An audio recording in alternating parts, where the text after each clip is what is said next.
Yeah, I know you guys been waiting for this video. Well, we have it. The Monday Market Report, week ending May 2025. That's today. So we should call this the Sunday Market Report when it drops, right? Actually, the Monday Market Report's been around for a while. It is probably my longest standing series today. Filling in well over 500 Monday Market Reports since we got started. That's a heck of a milestone. So we're going to keep going. So this week, we're going to be looking at some completed sales on greatcollections.com. I think you guys know where we're heading with this. We're going to be looking at some of the more relevant, noteworthy post-1900 era of modern graded coins to have sold here in the last 7 days.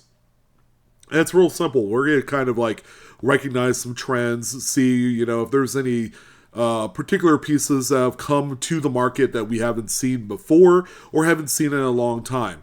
And then ultimately, just kind of gauge where we're at. Are we on an upswing? Is the market strong? Is the market getting a little bit weak in certain areas? That's why we do this. The modern market is kind of like that first outer layer, where if it undergoes some heavy kind of penetration from any sort of market moves, the modern market will get affected first before it touches anything else. And the opposite can be true. We could make the argument that if the modern market's doing really well these days, that the entire numismatics market is probably doing well all on its own. So we're going to look at all of these like top-notch coins. We got 22 of them to talk about here today, and I like the list. We have a very wholesome list this week. A lot of new coins that we've never talked about before, and surprisingly, it's not all about registry sets. Although there's, still a number of coins on the list that kind of fill in that slot. And that kind of what makes up a good chunk of the modern market is registry set collecting. All right, so before we get into these particular listings, I want to, first of all, thank channel partner Whatnot on the collaboration and allowing me to use their platform to sell coins on my own. I kind of feel like a junior woodchuck dealer when I use their platform. It's really cool. But we have a pretty big event coming up here starting June 1st. We will do an official kickoff video this coming Friday to talk about what we're doing for the months of June and July. That's huge. And we did this last year. Some of you already know, but we are going to be putting together a really nice giveaway package for the summertime like we did last year, and it was hot off the cuff. So I want to thank you guys, first of all, for your support on Whatnot. A lot of you I know check out the shows each and every single week. We got another one coming up this Friday, 5 p.m. Pacific, 8 p.m. Eastern. We have just a massive showcase of U.S. type coins and paper money. It's going to be a lot of fun. All right, so if you're looking to jump in to the action, I got the QR code right on screen. Go ahead and use your mobile device if you can, and scan that. Get yourself signed up. You sign up under me, you get $15 off your first item. It's actually a very impactful amount of cash. You can save a good chunk of money on maybe that 1 ounce piece of silver you've been waiting to buy, or that one collectible coin that's been kind of like sitting at the top of your list.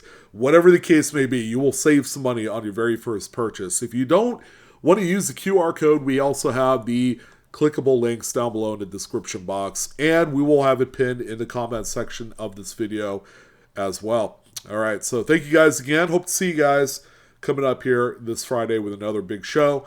Let's go ahead and jump into the action. And the first two coins, boy, yeah, we're going to be slapping you guys silly with these first two because they're rather new, rather modern, and rather expensive pieces to kick off the Monday Market Report. First of all, 2012D. This thing is This thing looks like it's radioactive, man. This thing has got a really nice cherry red complexion to it. Very pretty. This one graded very, very insanely high. 1 point away from perfection. By the way, there are no 70s known for a 2012D. So how about 69 red? PCGS graded. This one right here, kicking things off, selling for $3,488.62.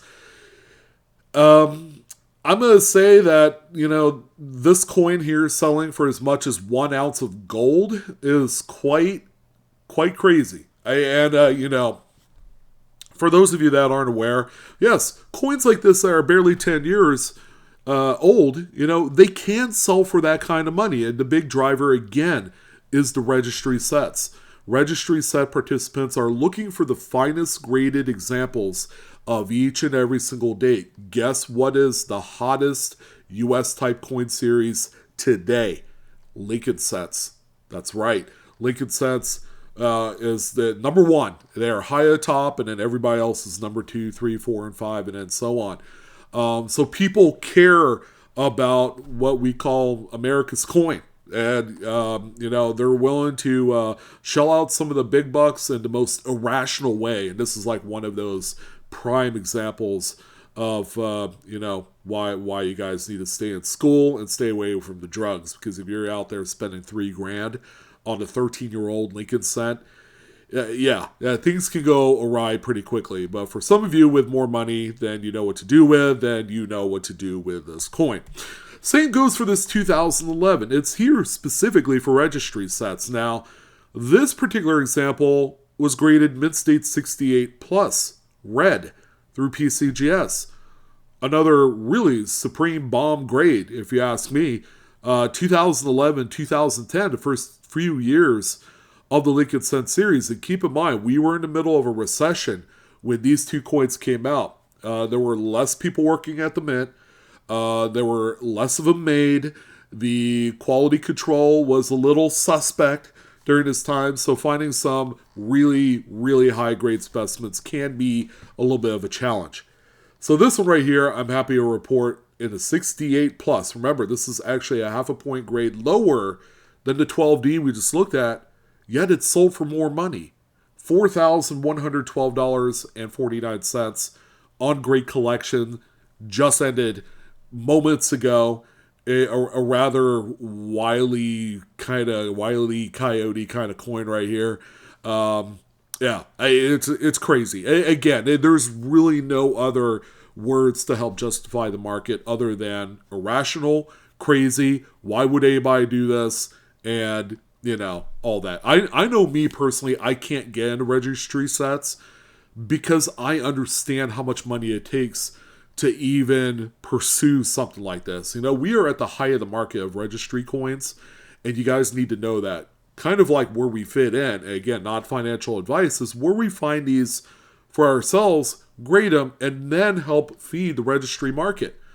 That's the ticket right there. But, for as long as I've been in this hobby and in the industry, I don't quite have it all together to really pinpoint a coin that will grade Mid-State 69 or 68 plus.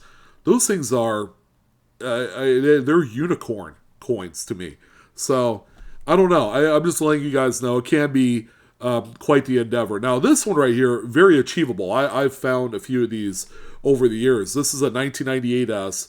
Yes, it is a proof-struck Lincoln Memorial set. However, there were a couple really cool varieties that you could have found on the 98'S and the 99'S, and that's the Close AM reverse.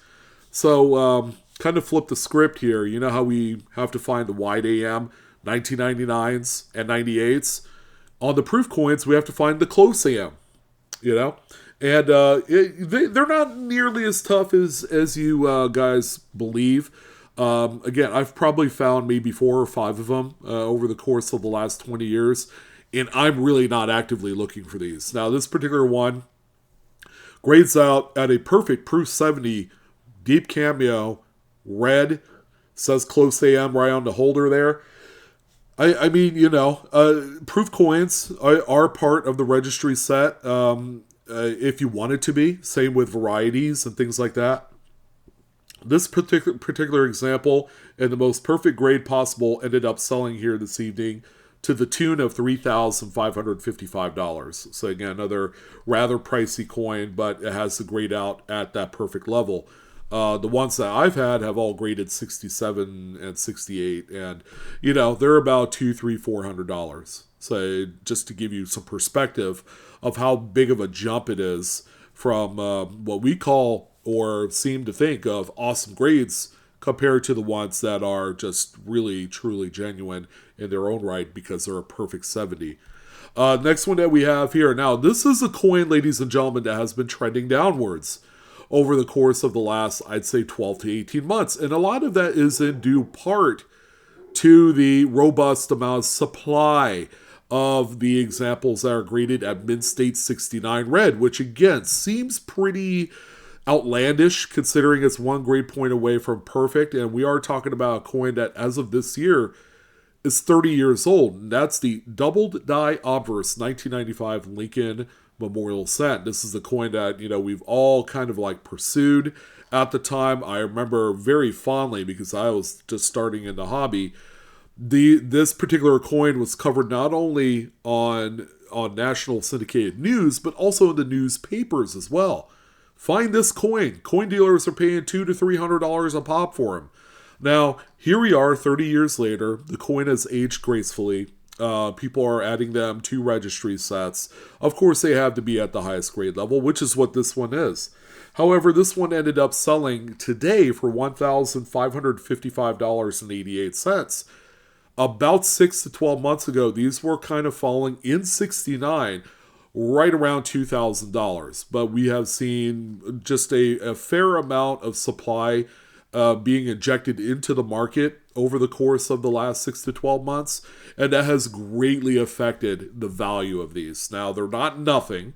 $1,500 is still a good chunk of money, but I'm telling you, investability-wise, again, not financial advice, but more common sense. When it comes to registry set coins, they are not investable by any stretch, but think of them as fun and you just want to piss away your money into it kind of endeavor, which is what I feel like the registry set is. But again, far be it for me to dissuade anyone with a lot of money to get into something like this. It is still quite fun to be the one with all the bragging rights. 1990. Now, this one right here, this one's quite special and quite valuable, regardless if we're talking registry sets. This one is a proof. All the proof coins, as you know, during this era were produced at the San Francisco Mint. Therefore, they're supposed to have an S mint mark under the date. This one does not. So this is what we like to call one of the notorious missing mint mark proof coins.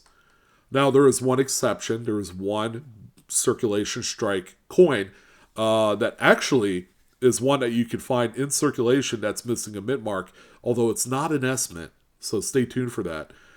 However, this particular one right here has been quite the chase for a lot of collectors out there. Finding 1990 no S Lincolns, are today, quite the pursuit. And they're quite pricey, raw and graded examples tend to go for around $1,000, $1,500. It's a nice little treasure hunt, into a, swinging into a payday there. So this one here in a Proof 69 red, very beautiful grade, by the way. Ended up hammering this evening for $4,388.62. All right, so we all understand just how nice this one is here. It's a pricey coin, whether registry is in the conversation or not. 1986, this one's a registry set coin. It is 68 plus red. Okay, again, quite the lofty grade for this one. I mean, it looks like it. I don't know. When it gets to the very top level, there are certain things that I just maybe don't understand nearly as much. Like what kind of like thread of difference separates a 68 plus to a 69? The minutia, the details are quite minor at that particular level. But anyways, this one ended up selling for $3,937.50. Nice noteworthy sale. 1958, we got a couple Philadelphia 50s decades that are kind of like the chase of Lincoln Cent registries. 58 Philly is one of them. This one hitting a 67 plus full red. It's got kind of like that dark cherry appearance to it. Very attractive, very nice, clean coin. And $5,906.25 was the final number on that one. Quite pricey, considering that in 1958 they made, $500 million of this particular date or something like that. It's a very big number. A very big number, I guess, in comparison to the survival rate of like Gemmy choice gem coins. There are still BU rolls that exist out there that hold some of these gems. And that's where a lot of people are looking at to I guess, kind of source a coin that they could send to PCGS. And then the last 1 cent denom coin, 53. This one also a Philadelphia. Philadelphia coins during the 50s just didn't really measure up quality-wise. That became kind of like a point of interest for a lot of people who wanted to grade these. Now, you go back 30 years and you ask anyone, should I grade 1950s Lincoln Wheat cents? And they're going to tell you, hell no, that's a crazy notion. Don't even do it because, they're all plentifully made. But, registry sets really changed the game here. As you can see, this one's a 67 red. I believe a 67 plus does not exist for a 53, which is huge, It understands the kind of like that importance of a coin where the quality is just not there. This one's ended up selling for a cool, even $3,000.38. So, quite a nice specimen. Nice amount of liquidity that goes along with it. And, we're going to be moving on. So, next one that we have here, quite the rarity. I even totally forgot this one even exists. And I'm a big variety guy. 1990'S Jefferson nickel is one that you could find with a pretty big Cherry Picker's Guide variety. There's a Favaz Stanton 101 doubled die obverse variety that you can find of this one. Now, this one admittedly grades out at perfect proof 70 deep cameo, as most of the coins during the 90s should grade, because they were all very well crafted. Now, this one right here has the doubling that you would find normally like on the mid-mark, the date, the motto, "In God We Trust," a little bit on Liberty as well. Those are going to be kind of the specific points of interest on the obverse of the coin that will showcase this particular variety state. This one right here ended up selling for $1,152. Okay, so it's a good coin. It's a variety that I think a lot of people just don't give it enough respect to, and therefore not a lot of people are looking for these, which is kind of a tough pill to swallow, considering that it is in the Cherry Picker's Guide, and usually anything in that book, tend to be huge targets among cherry pickers. So keep this one in the back of your mind. It's on a date that 1990'S proof set, it can be had today for about $6 to $8. It's cheap. Next one that we have here, just a 46 Philly. It's a decent date. Somewhat average luster. It's nothing that's gonna barnstorm you out of the place.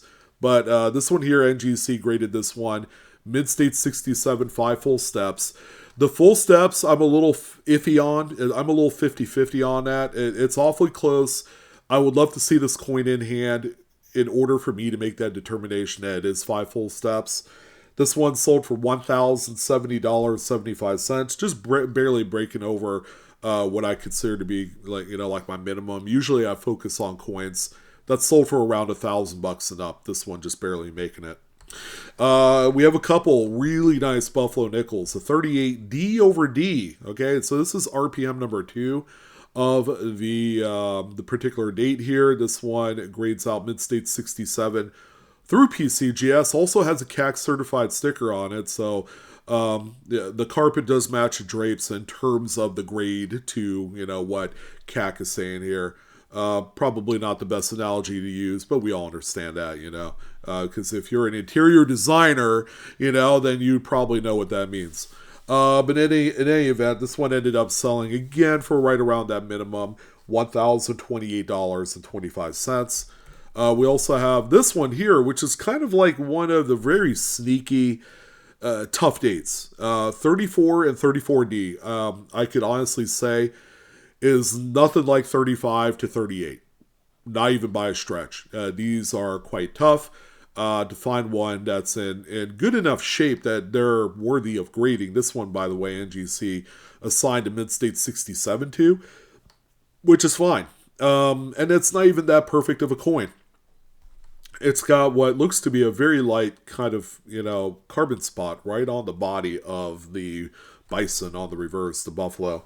This one right here, okay, ended up selling for $1,743.75. So there you go. Nice sale there. We also have this beautiful 1930'S. Okay, now while not a particularly rare date on its own, you gotta admire the nice kind of rose color toning. It's very light, very subtle. It's not in your face, like some of the other coins that we've seen in years past. This one right here, PCGS gave a mid-state 66 plus, which is fine. CAC agreed. They gave it a green sticker on this one. One of the beautiful coins this week that I personally love. I'm a huge obsolete type coin guy. $2,932.88 was the final hit on that one there. One of the unfortunate stories coming from this week is this coin right here. This is actually a 1916 Buffalo nickel. It's the big variety for the date. 1916 doubled die obverse. However, this one was graded many moons ago during the 80s.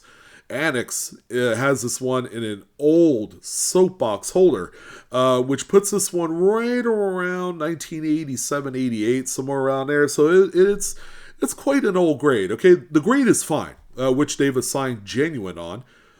It's been acid treated to restore the date, because outside of that, it's a very low grade Buffalo nickel. However, the thing is, with the doubled die obverse, which is quite expensive, it doesn't matter, what grade it is or if it's a genuine problem coin. This can be identified without acid treating the date. This one has the noticeable doubled feathers on the Indian. It's also got the doubled tip of the nose and the lip. Those are all things that are very easy to see with this coin, which would have been a huge deal value-wise today if this thing was not acid treated, because they are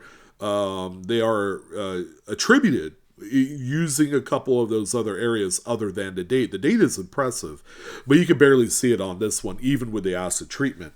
So this particular one right here, keeping in mind it's a problem coin, sold for $1,027.12. If it would have not been acid treated and they would have used some of the other pickup points for this DDO, it would have sold for double that, $2,000. So that's even one without a readable date. But you could use the other pickup points to get this one graded, and the grading companies, they will look at those as well. So a little word of advice: I have done a video specifically to this particular coin variety because it's so expensive.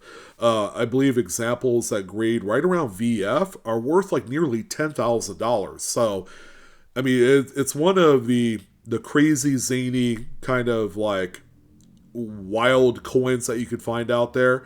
And, it won't take much for it to sell for a lot of money. So, the next one that we have here, the last nickel in the group, 1915. Beautiful coin, nice early date. NGC gave this one a mid-state 67 plus, and I'm fine with that. It's got great looking surfaces. There's no distracting features or marks or nicks. CAC agreed wholeheartedly, gave their green sticker of approval.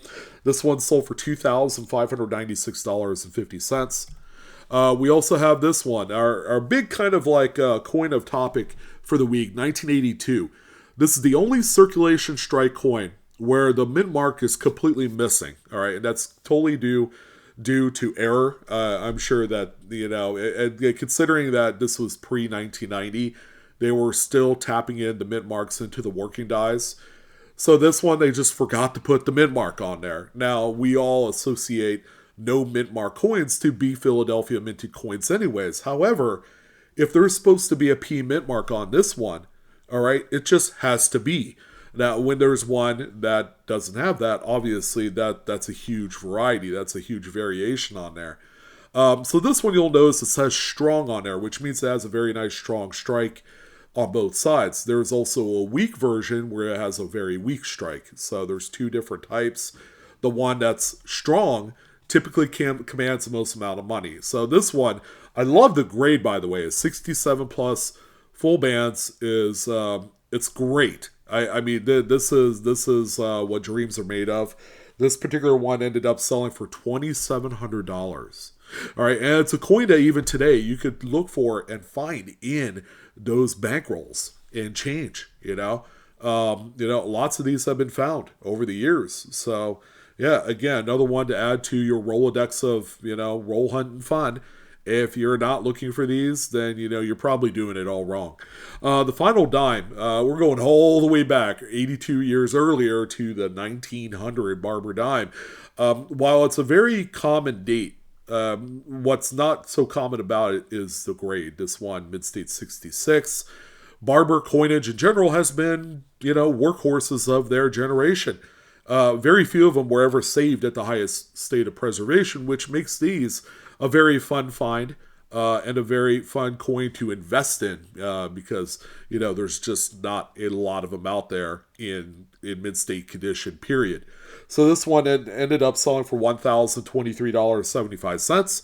And then we also have our round of quarters. We got a 36D here in the mid-state 66.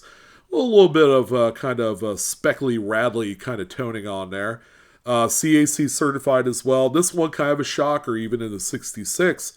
Ended up commanding $1,809. Okay, I thought maybe 67s is where you need to be for that kind of money to occur. 32D, this is, of course, the key date of the series, along with the 32S. The 32D is, of course, a little bit tougher. I've owned a 32S and 62, and the value is just so much more different between the two. The 32S and the 62 is right around $300 to $350. However, the 32D, on the other hand, different story. This one sold for $1,468.12. And our last few amount of coins, we're going back old school, 1930, the last year of the Standing Liberty Quarter series. This one coming in hot as a Mid-State 67 full head type. The nice full head denotes the strike designation. This thing is very well struck for it being the last year of this SLQ series, selling for $3,181.82. We also have this beautiful 1923, kind of like a mid-level, mid-pack coin. The Philadelphia coins outside of like 1921, 1916, and a few others are not particularly tough, but this one had a full strike in 64 full head.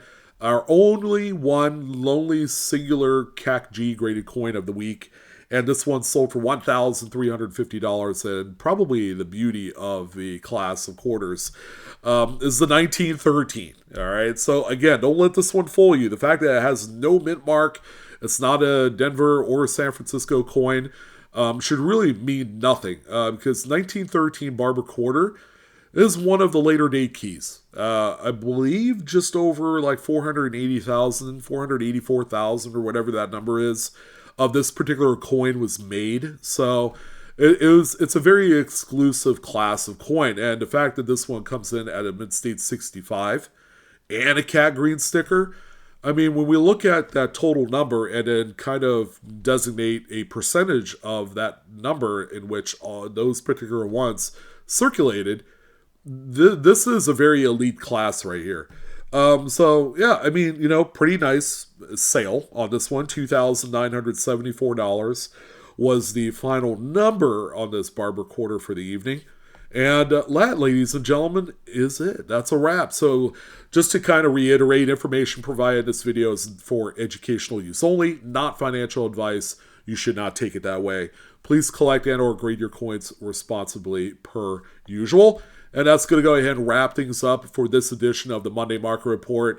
For whatever you guys do, if you're catching this on a Monday, I hope you guys have a great start to your week. Don't work so hard.